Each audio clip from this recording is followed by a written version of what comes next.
just told her I loved her, said, sweetie, you're not coming back from this. You've banged your head. I don't know if you can hear me, but this is what's gone down. Before he became a legend, life didn't hand him mercy. It tried to break him completely. Before the trophies, before the myths, before the world ever learned his name, there was just a quiet boy in a place where hope felt rare and survival spoke louder than dreams, learning life on factory floors while reaching past the roar of machines and the heaviness of grief. And fate didn't lift him up with kindness, it hammered him into strength through chaos. From that fire rose the heart of Oskar Schindler, the man whose words carried compassion straight through the darkest chapters of war. From that same fire came the fierce father in Taken and the calm Jedi master whose stillness could rule an entire galaxy. With a single sentence, his voice can shake mountains into motion. With one silent look, his eyes can drown you in quiet sorrow. And yet, even heroes are not immune to heartbreak. Behind the man who rescued thousands on screen stood someone who once could do nothing, while the woman he loved most faded away in his arms. More than 100 films, over 50 years in the spotlight, box office numbers climbing beyond $3 billion, and a role in Schindler's List that carved his name into cinema history forever. But beneath all that success lives a chapter written not in glitter, but in grief. So now at 73, as the cameras pull back and the cheers begin to fade, one haunting thought still lingers. Did peace ever truly reach him? Or is there still a quiet shadow living behind those steady, unshakable eyes? Before we go any further, if his movies ever lifted you when you felt broken, tap that like button to honor a man who turned sorrow into strength and heartbreak into timeless inspiration. Because beneath the roar of worldwide fame hides a painful reality. Liam Neeson's first stage was never flooded with bright lights. It was shadowed by the cold, unforgiving light of poverty.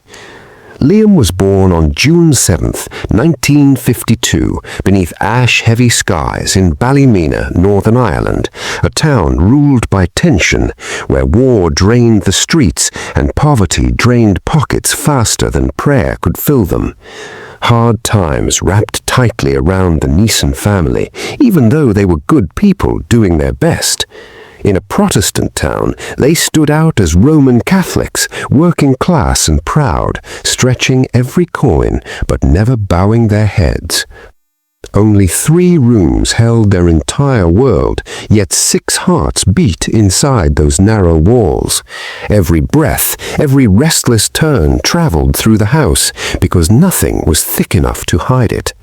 To keep food on the table, Barney scrubbed school corridors his son would never sit in.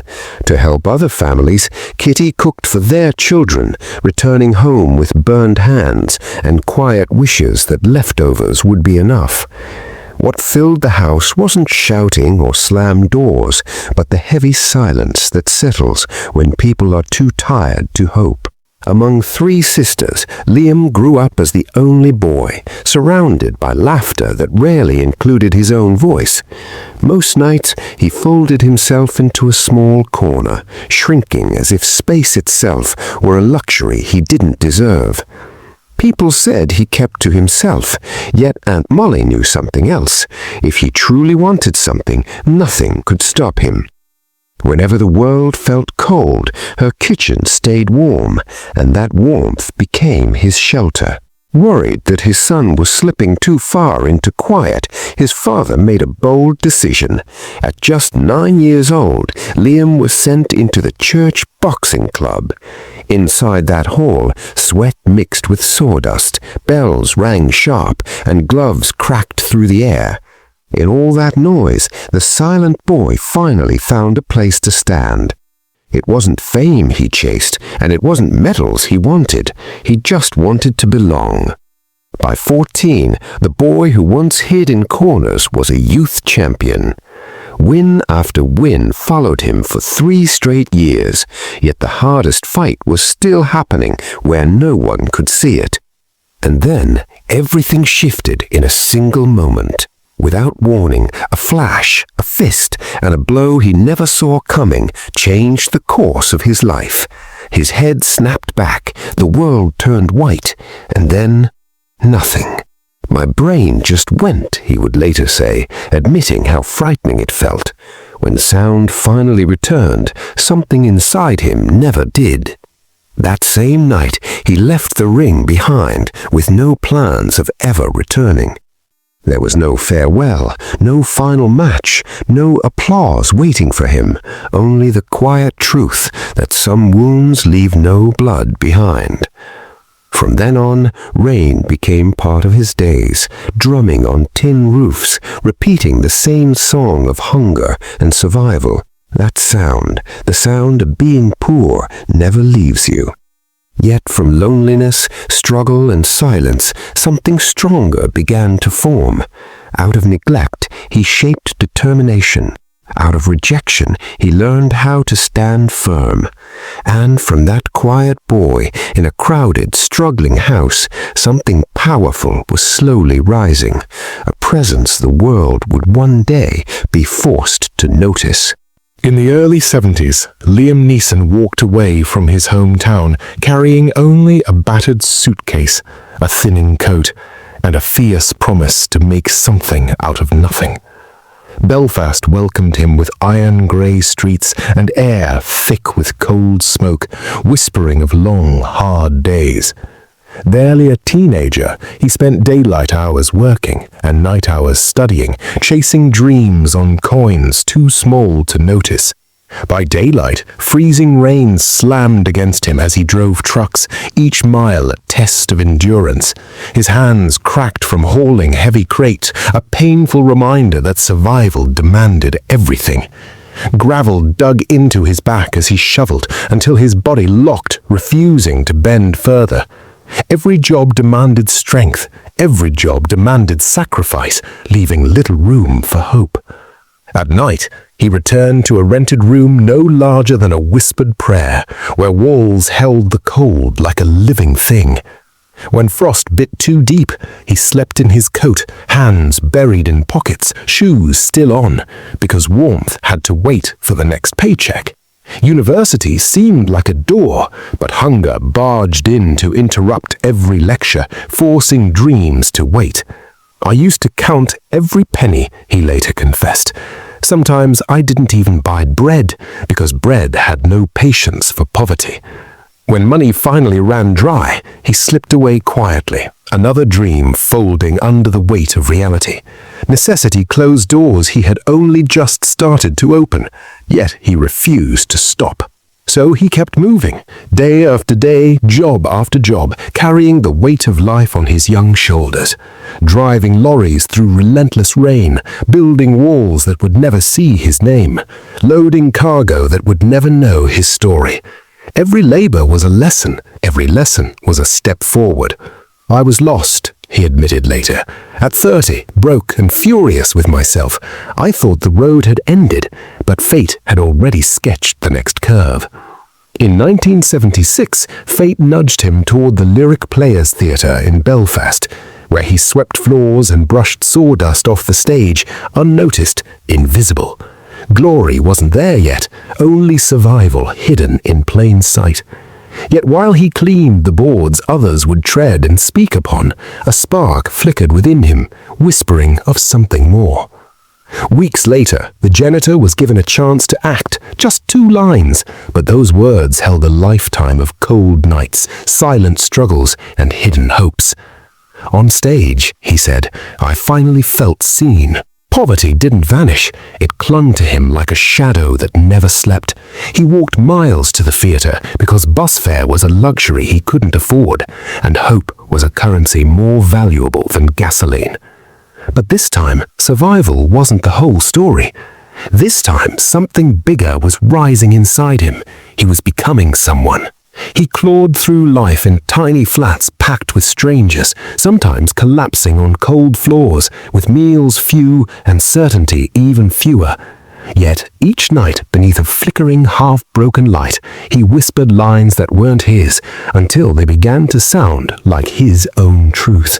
Every performance transformed into a quiet prayer cast into the darkness.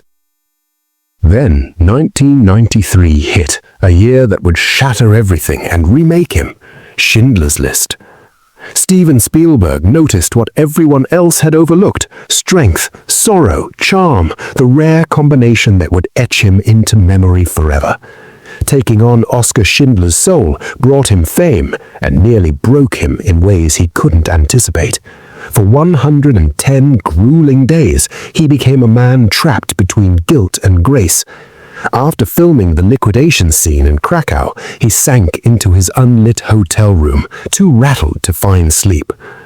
"It took months to feel like myself again," he admitted years later, his voice heavy with the weight of truth. The movie claimed 7 Oscars, and suddenly his face was unavoidable. His name traveled across oceans, whispered on every continent.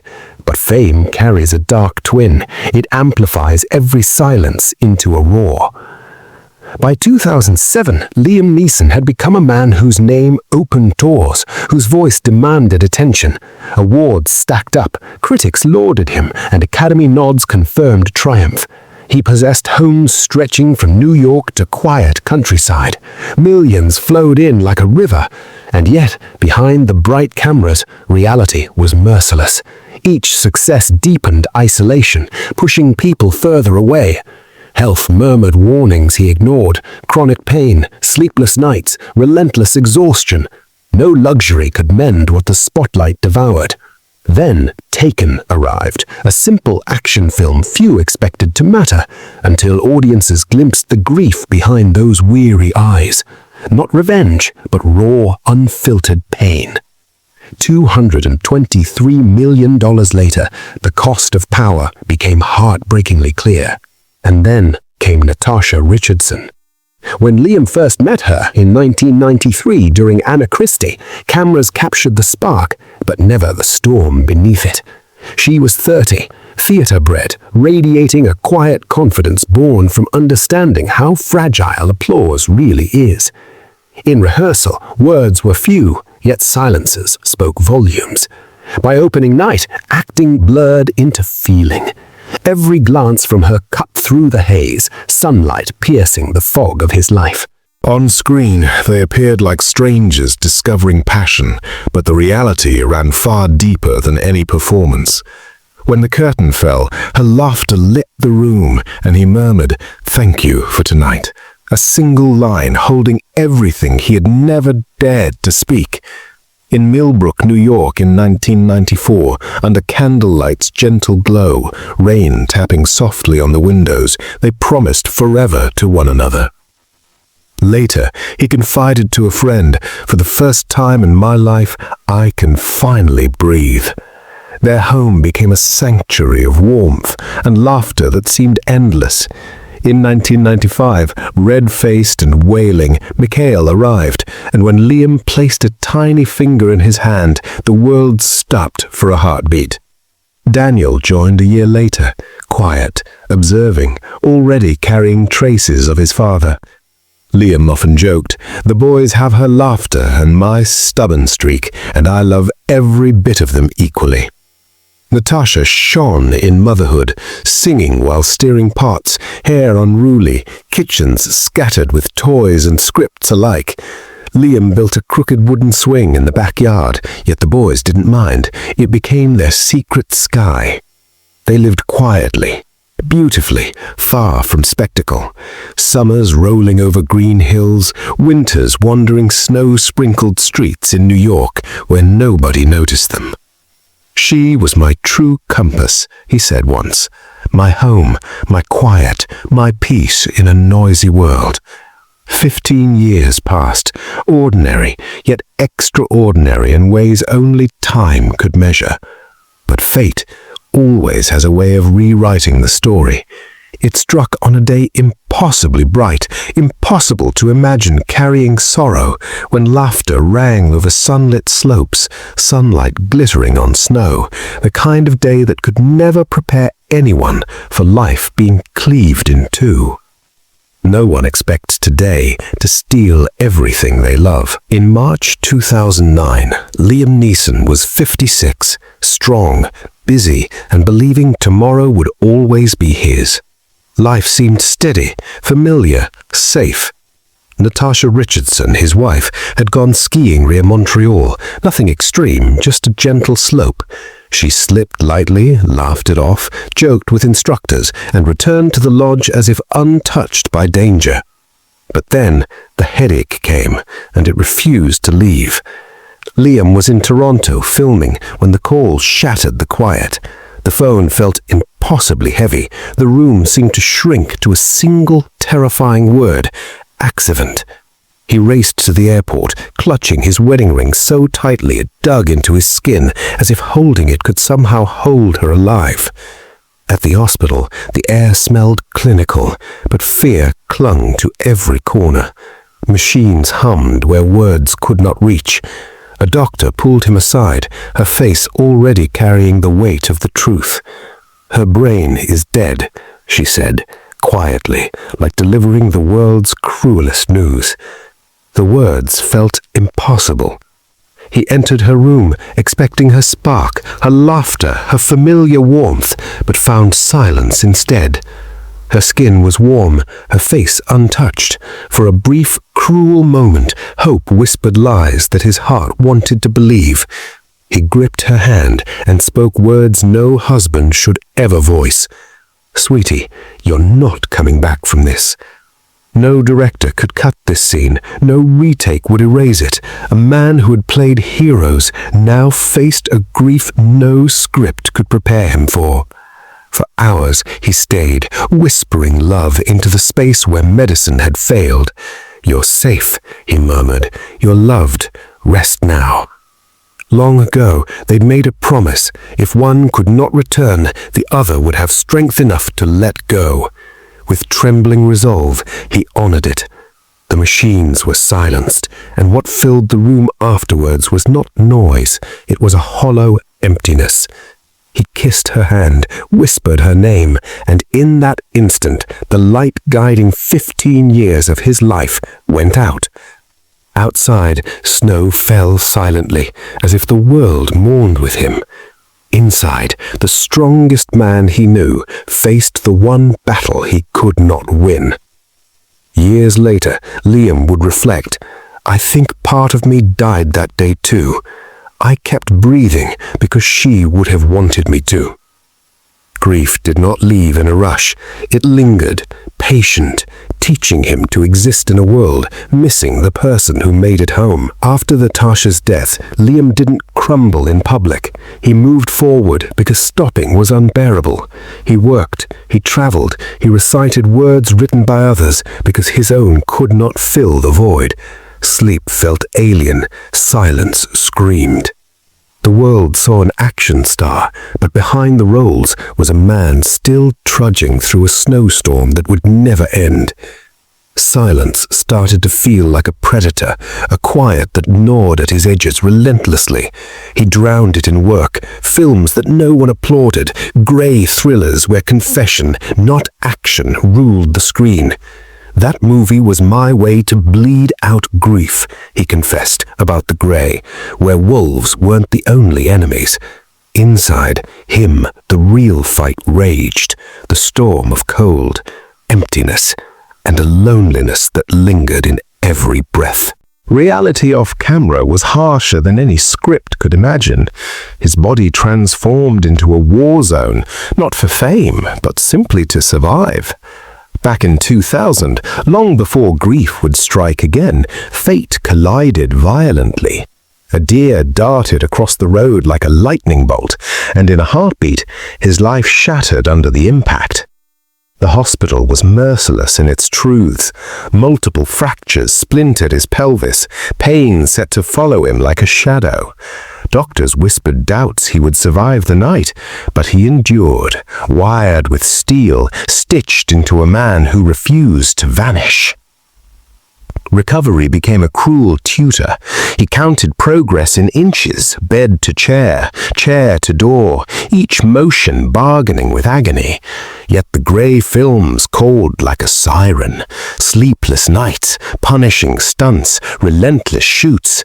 Every bone protested, every joint screamed, but pride and stubborn defiance drove him onward. Every fall, every punch, every chase through icy rain carved him down, but built him up. Gravity doesn't lie, he admitted, a grim smirk breaking across his face. You only meet it halfway. Knees carried decades of battle scars. His back muttered curses at sunrise, yet he pressed on, because stopping wasn't in his vocabulary. On screen, he looked immortal, a figure untouched by age.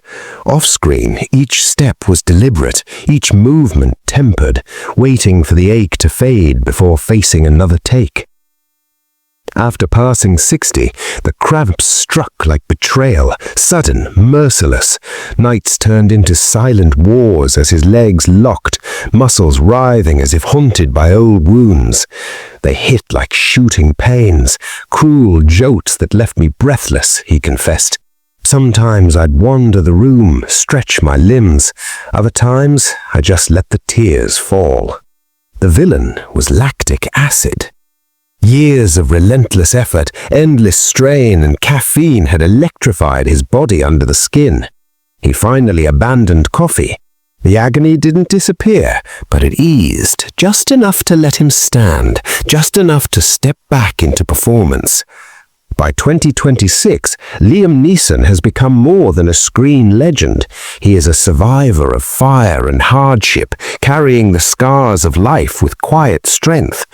At 73, he shoulders decades of experience with poise, the same tenacity that elevated him from factory work to Hollywood's grandest stages. Today, his focus isn't triumph, it's preserving life's fragile beauty, treasuring what remains, and honoring what was lost. He divides his time between New York and the countryside estate once shared with Natasha Richardson.